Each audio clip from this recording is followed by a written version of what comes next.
வணக்கம் மக்களே.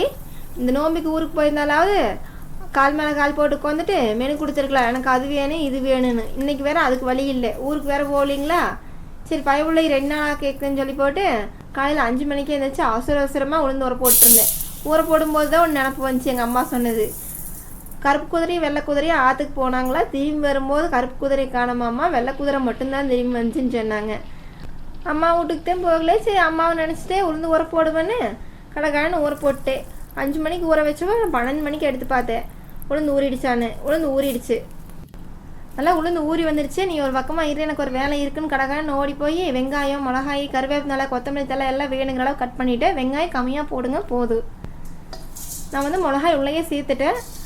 தனியாக அரிஞ்சு உள்ளே போட்டோம்னா எடுத்து வச்சுட்டு இருப்பாங்க, சாப்பிட மாட்டாங்க அப்படின்னு சொல்லிட்டு தண்ணி ஃபுல்லாக வடிச்சிட்டு வெறும் உளுந்தை மட்டும் சேர்த்து நம்ம கிட்டையே நின்று ஆட்டிக்கணும். ஏன்னா அங்கங்கே பிடிச்சிட்டு வரும். தண்ணி சேர்த்துட்டிங்கன்னா உன்னால் உளுந்தில் அந்த நடுவில் வடை இல்லை வந்து ஓட்டை போட முடியாது, கொஞ்சம் சிரமமாக இருக்குது. நல்லா பதமாக ஆட்டி வந்துச்சு. சரி தோண்டிடலான்னு சொல்லிவிட்டு மாவாக்கட்டை எடுத்துட்டேன், ஒரு பாத்திரத்துக்கு மாற்றிட்டேன். நம்ம அரிஞ்சு வச்சுருந்த வெங்காயம், கருவேப்பிலை, கொத்தமல்லி தழை எல்லாம் உள்ளே சேர்த்துட்டேன். இந்த டைமில் மிளகு சேர்க்கிற விருப்பம் இருக்கிறவங்க இந்த டைமில் சேர்த்துக்கலாம். எண்ணெய் ஊற்றி அடுப்பில் வச்சு போட்டு இதெல்லாம் கலக்க ஆரம்பிச்சிட்டேன்.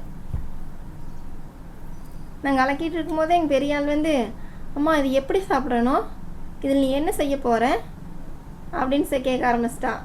அந்த காலத்தில் பாட்டி ஓட்டமெல்லாம் எலும்பு வந்து இரும்பு மாதிரி ஸ்ட்ராங்காக இருக்கணும், அப்போ தான் மூட்டு வலி, முதுகு வலி, இடுப்பு வலியெல்லாம் வராதுன்னு சொல்லி போட்டு அடிக்கடி செய்வாங்களாமா. உளுந்தங்கஞ்சி, உளுந்தங்களி அப்படின்னு உளுந்த எவ்வளோக்கு அதிகமாக சேர்த்துக்க முடியுமோ அந்தளவுக்கு சேர்த்துக்குவாங்களாம். அதனால தான் அப்போ அவங்கெல்லாம் ஸ்ட்ராங்காக இருந்திருப்பாங்க உங்களுக்கு. இதில் கால்சியம், பாஸ்பரஸ் நிறையா விட்டமின்ஸ் வந்து நிறையா இருக்குது.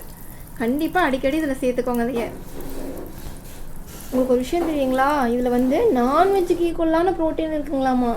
இதை கேட்கும் போதே ஷாக் ஆகிடுச்சு தெரியுங்களா எனக்கு. இவ்வளோ நல்ல விஷயத்த நம்ம அடிக்கடி செய்யணுங்கள்ல. அதுக்கு வந்துட்டு இந்த நோம்பிக்கு வந்து குட்டீஸை கேட்குறாங்கன்னு சொல்லிட்டு நான் உளுந்து ஊற வச்சுருந்தேன். பாயாசம் கூட செய்யலைங்க இந்த நோம்பிக்கு. விடுங்க, அண்ணி ஹோட்டல்லாம் வந்தாங்கன்னா மறுபடியும் செஞ்சுக்கலாம். நமக்கு வேறு பாயாசம் வேறு செய்ய தெரியாது. உங்களுக்கு பாயாசம் செய்ய தெரியுமா? அப்படியே உங்கள் கூட பேசிகிட்டே நான் சீக்கிரமாக வடையை சுட்டு முடிச்சிட்டேங்க. எங்கள் சின்ன தூங்கி வச்சு போட்டு இந்த வேலைக்கு வந்தேன். கடைசி இடத்துல எடுக்கும்போது வந்துட்டார் சார். நானும் தூங்கி எந்திரிச்சிட்டம்மா, எனக்கும் சுட்டு வடை வேணும்னு. எப்படியோ ஒரு வரைக்கும் இந்த வேலையும் முடிஞ்சிடுச்சுங்க. ஆனால் சூப்பராக இருந்தது. நான் அரிசி மாவு எதுவுமே கலக்கலை. இதே மாதிரி நீங்கள் செஞ்சு பாருங்கள். நான் வர கருது எங்கே வச்சுன்னு தெரியாமல் தான் கோனோசியில் எடுத்துகிட்டு இருந்தேன். அரிக்கையில் எடுக்க மாட்டோம் உளுந்த வடையை, ஓட்டை இருக்குங்காட்டிக்கு. யாராரப்போ இப்படி கோனூசில் வடை எடுத்துருக்கிறீங்க? இன்றைக்கி பாருங்களேன், நோம்பி ஸ்பெஷலாக நான் கோனூசில் வடை எடுத்துகிட்ருக்கிறேன். ஓட்டை இல்லைன்னா ரொம்ப சிரமமாக போயிரு. அதை பாருங்கள் நான் எப்படி குத்திகிட்ருக்கேன்னு.